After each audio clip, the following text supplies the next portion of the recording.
Писмо на Свети Јован, игуменот Раицки, до многу почитуваниот Јован, игумен на Синајската гора. На исклучителниот и рамноангелен отец на отците и превосходен учител,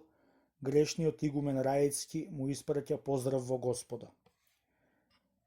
Бидејќи нам бедните ни е познато Твоето во Господа непротивречно и во сево и во секоја добродетел украсено послушание, особено таму каде што е потребно да се умножи талантот што Ти го даде Бог, решивме да Ти пишеме, макар колку бедни и ништожни да се нашите зборови, имајќи го наум реченото: прашај го таткото свој и тој ќе ти јави, старците твои и тие ќе ти речат. Пета книга Мојсеева 32:7. Затоа,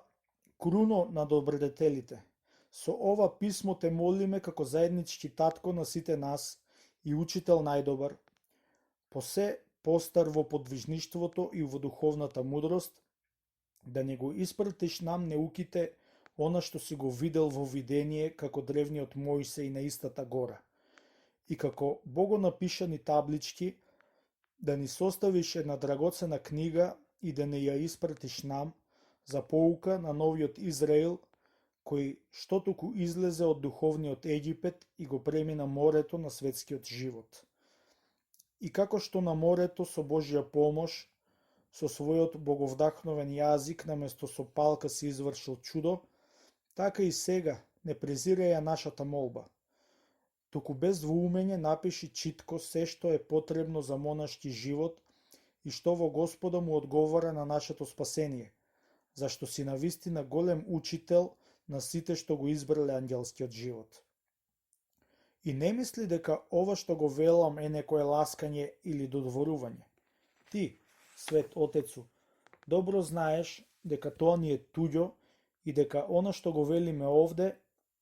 за тебе го велат и сите други. Затоа се надеваме во Господа дека брзо ќе ги примиме и ќе ги целиваме Твоите скапоцени зборови,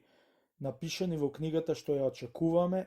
и која што на сите вистински следбеници Христови ќе им послужи како сигурен водич и како лествица што се искачува се до небесните двери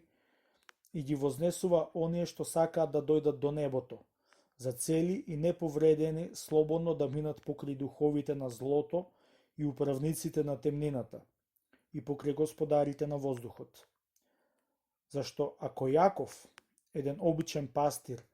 имал така страшно видение на лествицата, колку пак пастирот на духовните овци може со дела и вистина да им го покаже на сите не само видението, туку и непогрешливото искачување кон Бога. Биди ми здрав во Господа, чесен Отецу.